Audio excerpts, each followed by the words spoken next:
Hey, what's up, guys? I'm Aaron, and the book that I decided to read is called Crush It by Gary Vaynerchuk. So this is my presentation. Let's get started.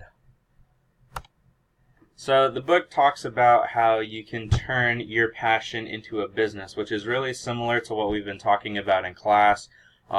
Selecting a niche, trying to find an audience that also is passionate about that niche, advertising, the use of social media. This book is almost like identical to the stuff we've been doing in class.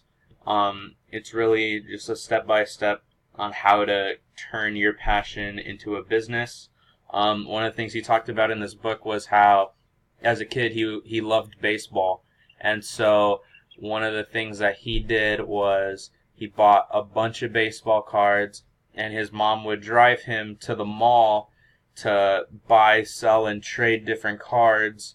And he noticed that not only was he making money, but he loved doing it. And later on, as he started working for his dad in the family liquor store, and he started getting familiar with different kinds of wine. Wine that people were talking about, wines that he tried to introduce to people. Wines that they might have not heard of before. And so a lot of it, like I said, is very closely related to what's in the class. And his main point in this book was to convince us that no matter what our passion niche is, no matter what it is, for example, the quote at the bottom, but if you love sneakers and you know more about them and are more passionate about them than anyone else on the world, on the earth, you can make money talking about them. So let's go on. So the first lesson I learned was taking advantage of social media. So this quote reads, to create an audience for your personal brand, you're going to get out there, shake hands, and join every single online conversation already in play around the world about your topic, every single one. So I really liked how he compared going on social media to just regular, like getting to know people and shaking hands. Because that's really all you're doing. You're just communicating with people, trying to see what you have in common, and you're just building a community. So that way on social media, like we discussed in class and in the book, blogging is a good tool, and following people that are interested in the same passions that you are, following different groups and reaching out, that's been really effective. I noticed when doing the midterm is just reaching out to people in the groups, asking for feedback, and it's really effective. Everybody is on social media. Another thing he talked about was that social media is always evolving. Like there's always going to be some new platform. So being current and staying up to date with the platforms that are out there is also going to be an advantage as well. Great content. Another thing, you have to keep posting stuff. You can't fall behind. It has to be consistent, and you have to post things that people are really interested in. For him, he noticed that videos really caught the attention of his audience, so personally he used videos. And yeah, so social media is important, guys. Alright, developing your personal brand. So what he means by this is just be yourself when you're promoting your products or posting things online. Because if you show that you're, a legit person, rather than just someone trying to make money, then people are gonna, They're gonna be more comfortable, and they're gonna most likely trust you with whatever feedback and opinions that you have.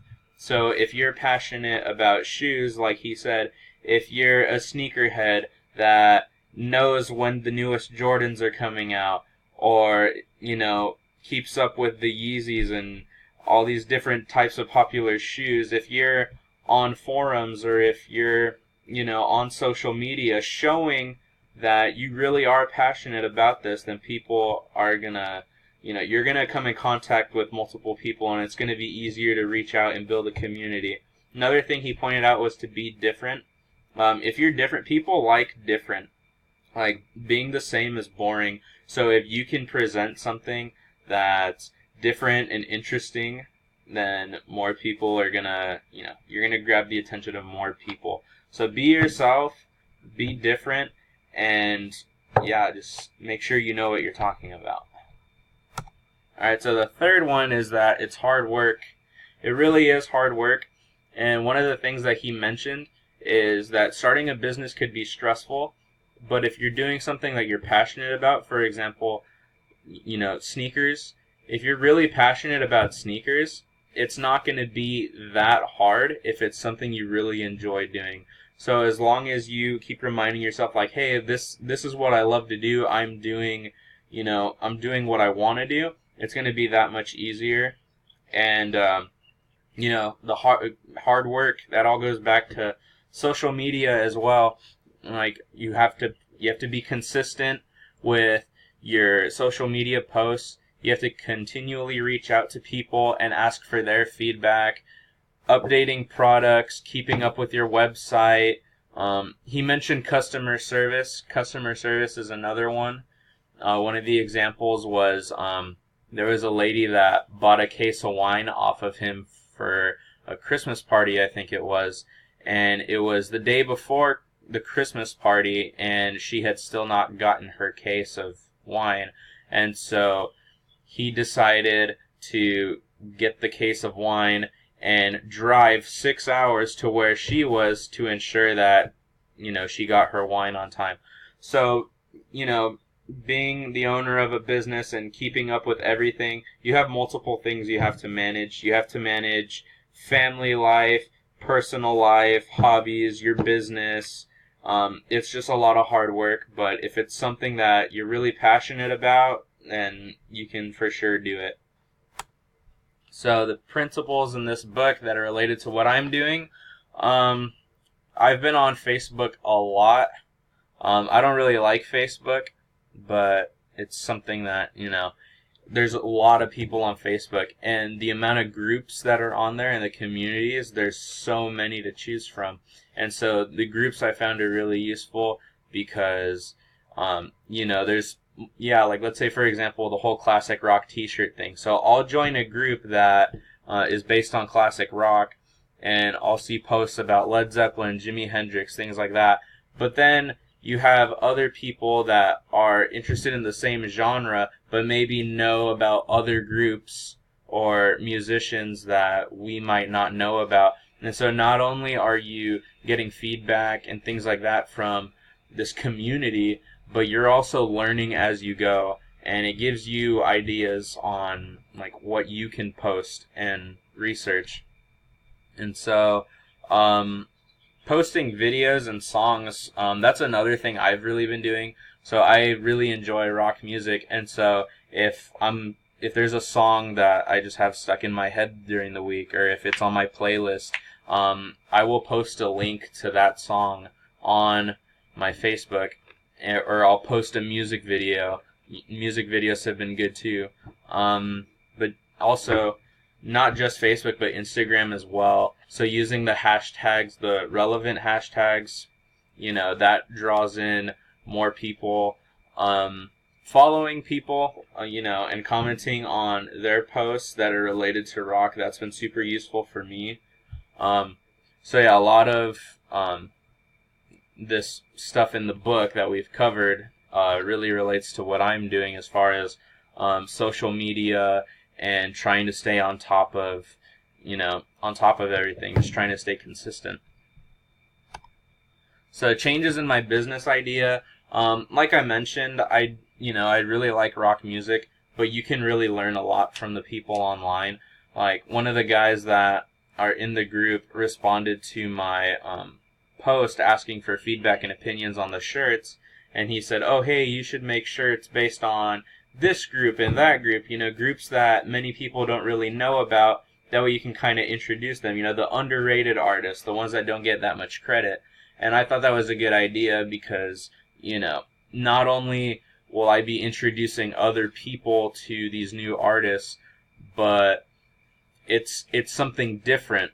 Going back to the whole idea of being different, like, everybody's seen someone wear a Led Zeppelin t-shirt, everyone's seen someone wear a Jimi Hendrix t-shirt, AC/DC, Rolling Stones. Those are all familiar, but it's also good because I'm learning as I go as well. Like, I'm young. I didn't grow up in the era of classic rock. So the fact that I'm engaging in a community full of people that actually did grow up at that time, I'm learning a lot. So what's my goal after reading this book? So my brother and I, we are huge nerds. We are super nerdy. Like, I still watch cartoons, he still watches cartoons. You know, I don't even think we stopped buying action figures and stuff, but we're just super huge nerds, like Star Wars, Marvel Comics, Street Fighter, Mortal Kombat, you know, Tetris, Mario, GameCube, just anything retro, nerdy, 90s related, that's all us. And so what we've noticed is that pins are a trend that we've seen kind of starting up. So, you know, like at Disneyland, one of the popular things is to get a lanyard and collect a bunch of Disney pins to put on the lanyard. But my brother and I, you know, because we're nerds, we go and look for all these different and unique pins. And so these are some examples of some of the pins that we thought were interesting. And so our goal actually, is to start our own pin business after this semester. Well, once I get home, we're going to start this business. I've already come up with a couple of pin ideas of my own, and I've used the graphic design app that we used in class to kind of help me create these pins. And so that's our main goal, is just to start producing these pins and start selling them, because this is something we really enjoy. Like, not just, you know, making pins, but we really like collecting the pins, and we've been involved in the pin community for a while now. Me and him were always sending each other, you know, different pins that we might buy or collect or sell, trade, so different things like that. So yeah, that's the goal. Like I've mentioned, we have a couple designs already. We just have to reach out to a manufacturer to produce these pins. But a lot of the stuff that we learned in this class and that I learned in the book, I'm going to apply to this, such as continuing to engage in all the community pages and reaching out to some friends that we have in the pin business. So because my brother and I are so involved in the pin community, I've gotten in touch with a couple pin producers that we buy from and a manufacturer. And so along the way, we're learning ourselves, like, how to get into this, but at the same time, social media is going to be a real, like, tool for us just to reach out to people and, you know, drop comments here and there, maybe every once in a while advertise one of our pins. And, you know, so hopefully it all works out. That's the goal. Thanks for watching, and yeah, adios.